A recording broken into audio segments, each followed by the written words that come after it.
Welcome back.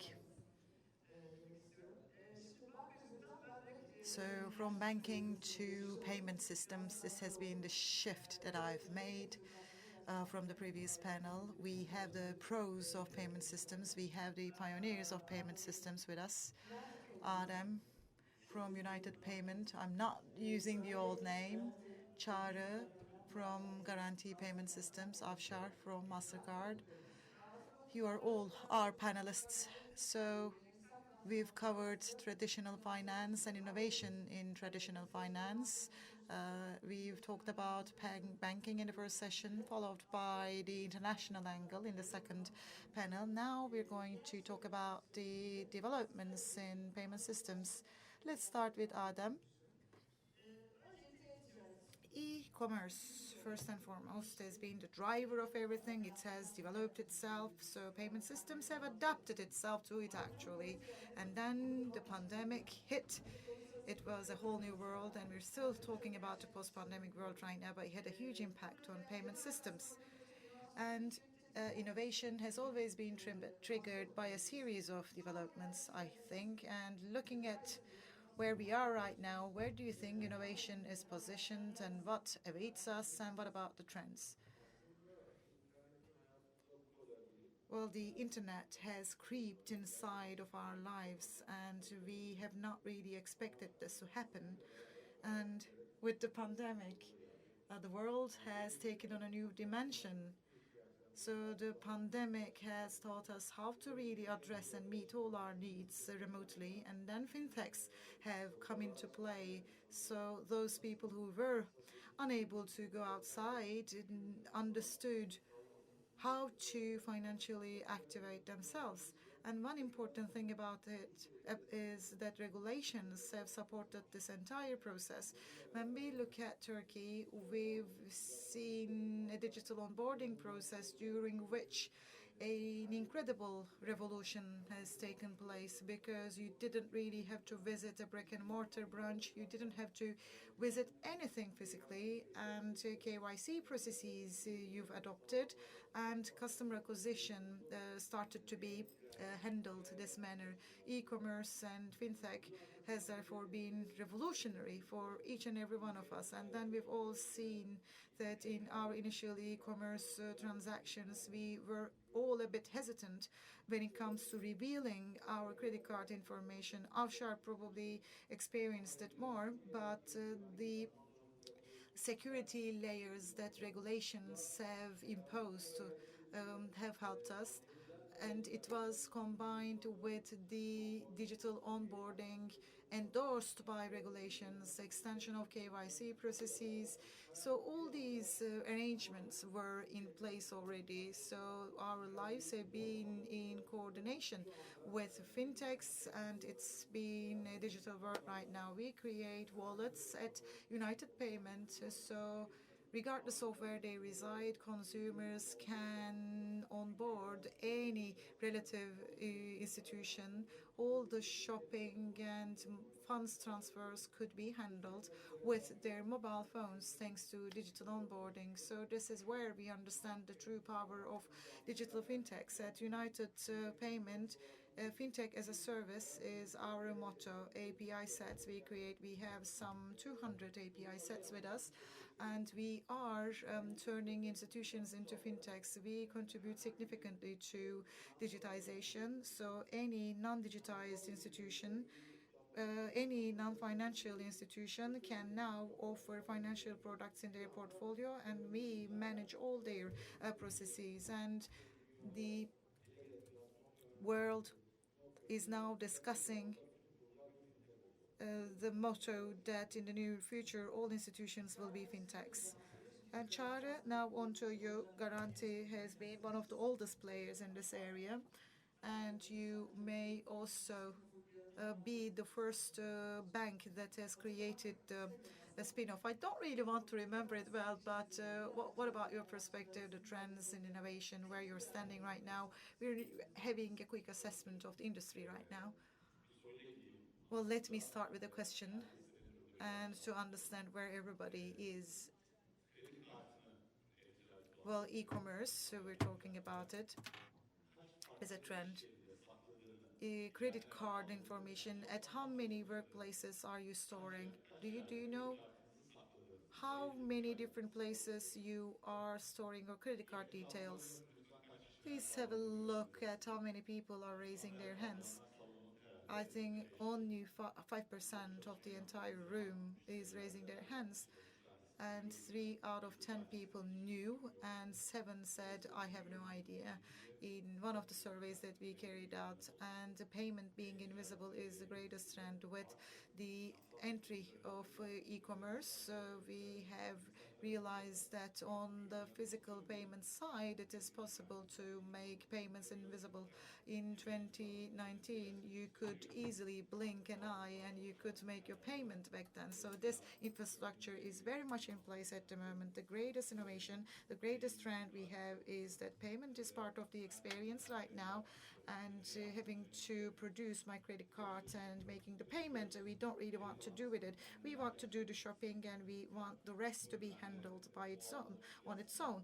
And Turkey is very much ahead of the rest of the world, and financial technology companies and banks have immensely invested in that. And the biggest trend that we can see is that payments are invisible and cards and post systems are basically making their farewell to our lives. And the second big trend for our lives is as following. We both see that, and we're still working on the very payment experience and it being 100% personalized or tailored. You have a run in Belgrade Forest and you buy a coffee. We have a lot of them. Every weekend they run, and right after that they get a coffee. This piece of info, we have it. We've held it for years, but the infrastructure that allowed us to offer it to customers in seconds, this took us some years. So the innovation of the previous years is now available for us to make use of it. So communication is something that we're capable of today.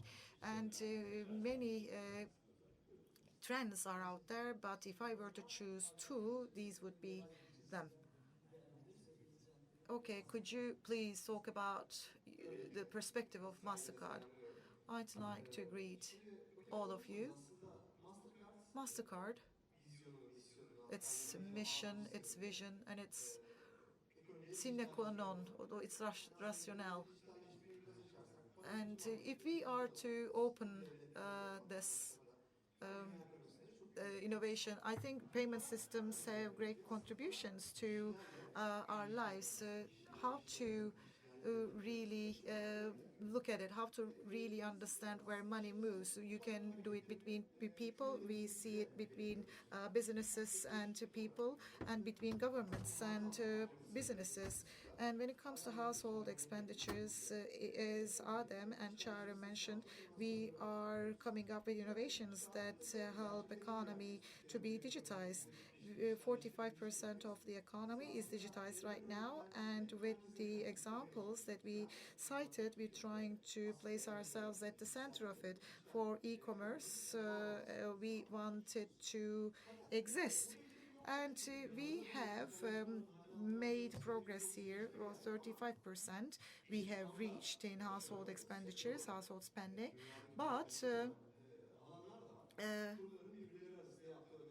this is about B2B payments. I think it is below 30%, and it is even difficult to estimate it, and it's going to be more digitized in the future. For example, individual funds transfers. Turkey is so much ahead of it that we tend to think that the world is there as well. But if I were to send money to Çağrı, I can do it without even knowing the account number because I have his phone number. But this infrastructure doesn't really exist in the rest of the world. But we need technologies that will help the world to reach that standard. And our energy, we want to channel our energy to these kinds of areas. And the movement of money, and something that horizontally cuts it, is well, as money moves from one place to another with the crypto and other investment tools and instruments, and all these areas where digitization is lagging behind a bit, this being reliable, this being something that we can trust, the fact that we all consider this reliable is the most important thing. And our energy for innovation, we would like to focus on that. And Çağrı talked about data. Belgrade forest having a run there, and numerous people having a coffee after their runs. It's a very valuable piece of knowledge, because this is how you can offer something at the right time in the right pricing. So one thing that cuts our business is data-driven business. So this is all about providing the right data to our stakeholders, and we want to help them make their decisions related to their customers and related with their business, and we're trying to do it with our own infrastructures. And I will ask you to further detail it. National and international partnerships you all have. And from the very beginning of it, you are talking about open APIs, and you want to turn everything into a feedback. Since we first established the co-op, we all talked about open innovation. It wasn't that open back then, Mastercard excluded, but the banks have made a great progress since then. And payment systems and institutions like you, well, you have been trying to proceed towards open innovation. What about your objectives there? And if you want to evaluate yourself vis-a-vis open innovation, it's an important year, first and foremost. United Payment. We renamed ourselves at United Payment because it was part of our strategy to go global. Azerbaijan, Georgia, Romania and UK, we have ongoing operations there, especially in Azerbaijan. We've been quite successful. Fintech economy of Azerbaijan, we have handled 15% of it. Our operations are quite successful. And United Payments, by the way, I am still confusing our name with our previous name. Fintech as a service has always been our motto. And the innovation that we create, United Payment, together with United Payment, the power of fintech has been unlocked. And 24/7 funds transfers we're making. And 4 years ago, we didn't really have fast the method, and United Payment were doing the overnight transfers, and 24/7 money transfers were possible. And fast has then been introduced, and then we have this opportunity. We have another innovative product whereby we digitize the cash flow out on the ground. We can digitize it. Azerbaijan, Georgia, and other countries, we would like to transfer this technology. Where cash is a lot, you can have it in your cash register. And this is how merchants do not really assume any responsibility. And in our DNA, we have R&D, we have innovation, we have an R&D team of 80 people, innovative products, we have regulations, we are monitoring it very closely to understand what we can do and how to really solve the problems. This is the way that we have been pursuing.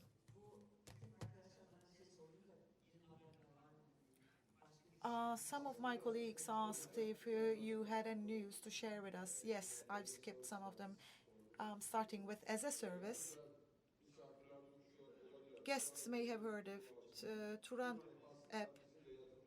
Is an app where we are an investor. And the goal is to focus on the Turkic region, and it is about the capability of offering all the financial services in the Turkic region. So Turan app is active right now. It has attracted a lot of information, but fintech as a service has been the motto. And Turan app, well, internal control, compliance department, or a big IT department, or a card system, they don't have any of it. But they have their own idea, they have their sales team, and they have their UX department. And the entire system we provide from outside. Well, this is where we're headed right now, like big payment companies. Well, we are somehow in the background of it. So from the issuing of the cards to digital onboarding and KYC processes, we oversee the entire process, and this is how we allow them to focus on their core business.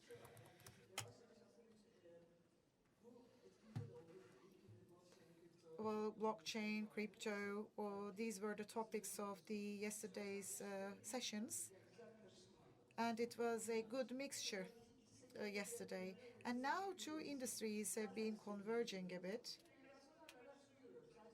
And I can see it in the investors as well. I'm not saying it only for cryptos, payment industries, the banking systems. So aside new technology, they are somehow familiarizing themselves with new technologies as well. And I think we've heard some gossip about you, some rumors about you for the payment services systems, what kind of innovations you have, how you're evolving. Could you please talk about yourself a bit at Garanti? Well, in operations, an employee is being sought for, and this is how you've heard about us, the rumors. I mean, we only posted something on LinkedIn. Well, Payment Systems was established in 1999 with the objective of eliminating cash in Turkey. So it's a financial technology company. It was established by Garanti. And 150 billion TL is the volume of this company. And we are delivering advisory in terms of payment systems in companies in Fortune 500. And we have a huge scale here. And now that we have a great scale, we tend to divide the issue into two. The first is the innovation in that big business, and the second part is about the enterprises and customers who are not really fully intertwined with the banking system. And the second part requires you to spend less money, and they may get lost inside of or among giant companies. That's why we have established a second payment enterprise, and the central bank registration processes are ongoing. And I think we're going to be launching it in the third quarter. So that's why our existing structure, we are going to complement it, but at the same time, we're going to compete with it. This is going to be a payment institution, but there's also this thing about crypto. And what's important about it is that, well, the qualified talent and well trained talent is very limited in number, and even if we have some of them, they are only experts in e-trade, and our objective is not solely confined to e-trading and profits, right? And we have acquired it and we wanted to trade it, and this has turned into a huge global hype.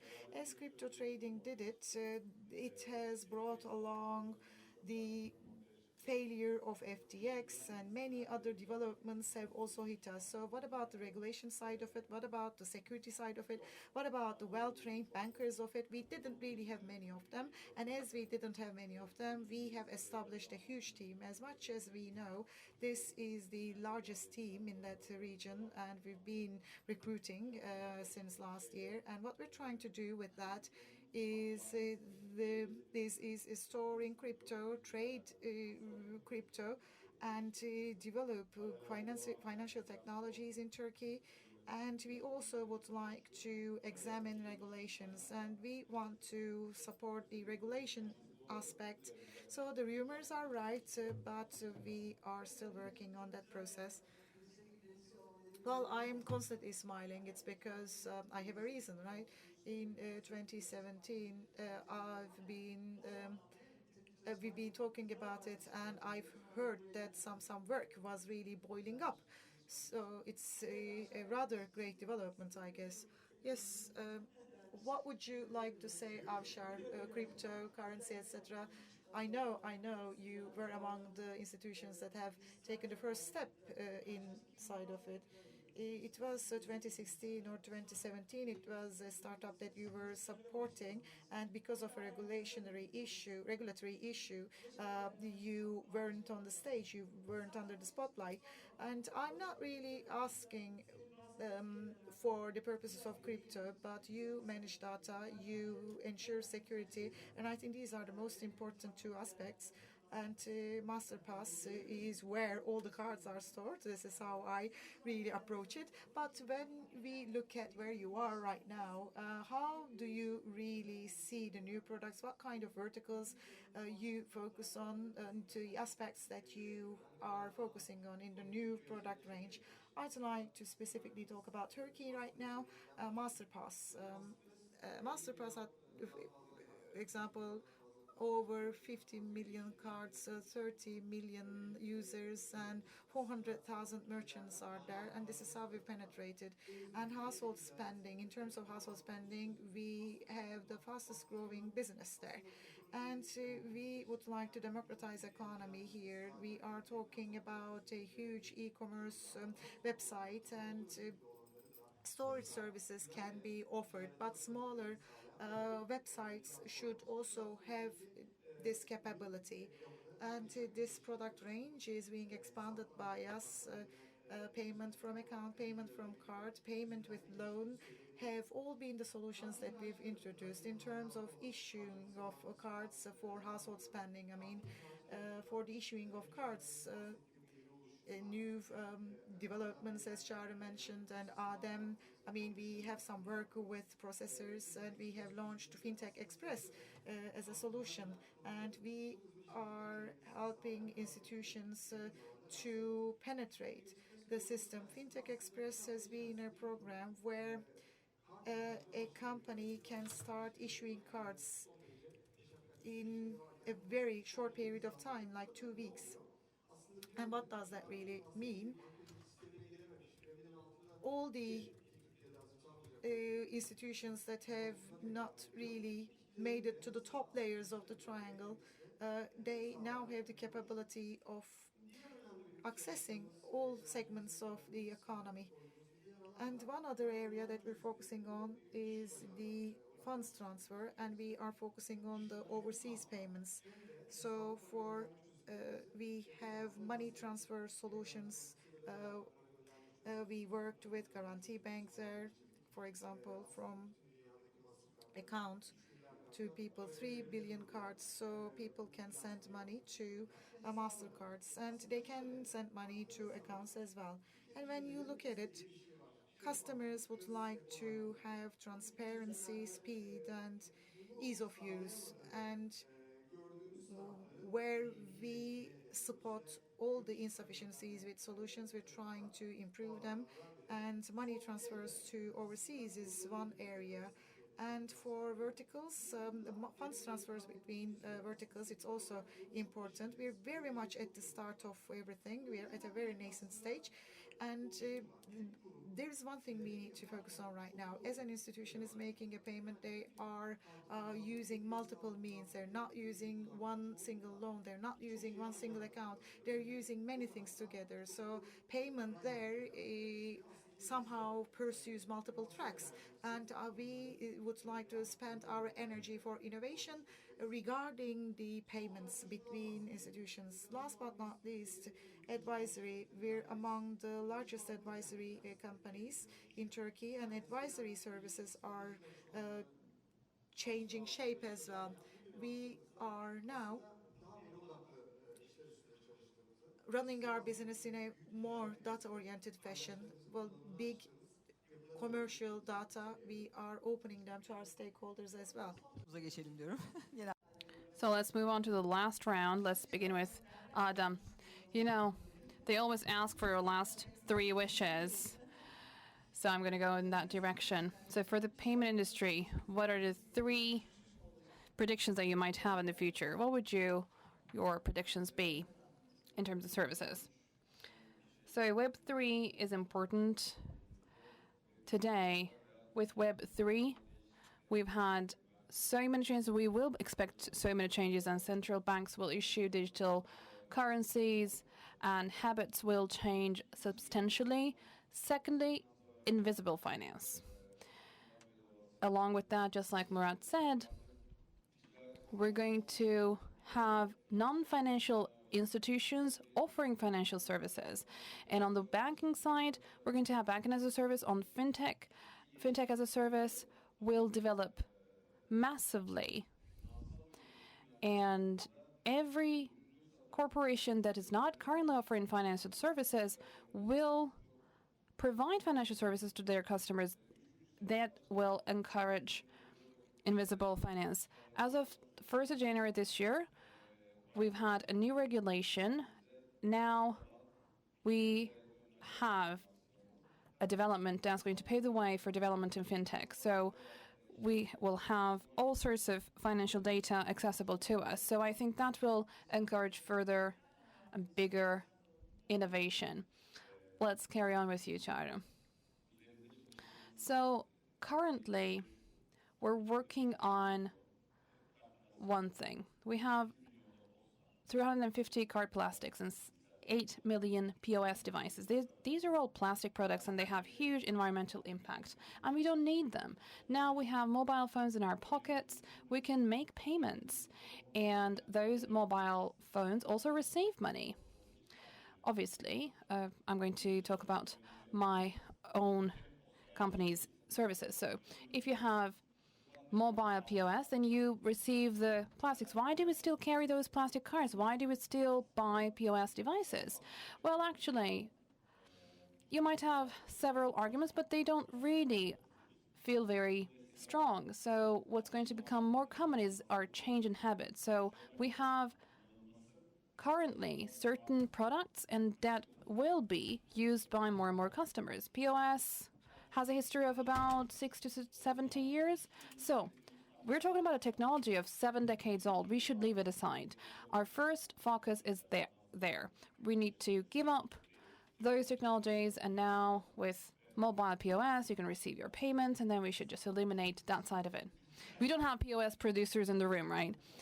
Well, actually, most of them, because they're very close partners to us. And here's what we see they are. POS is also digitizing. So there are manufacturers of physical devices, but then they will be producing the digital dimension. And that is a massive revenue stream for them. So Bonus, for example, today has the #1 brand with most plastic cards, but now, as the leader of those plastic cards, are saying to our customers, don't use them because you don't need them. Without going into any repetition, I'd like to take it to another level. So what kind of trends are we talking about in this technological development? So embedded finance is a very significant trend.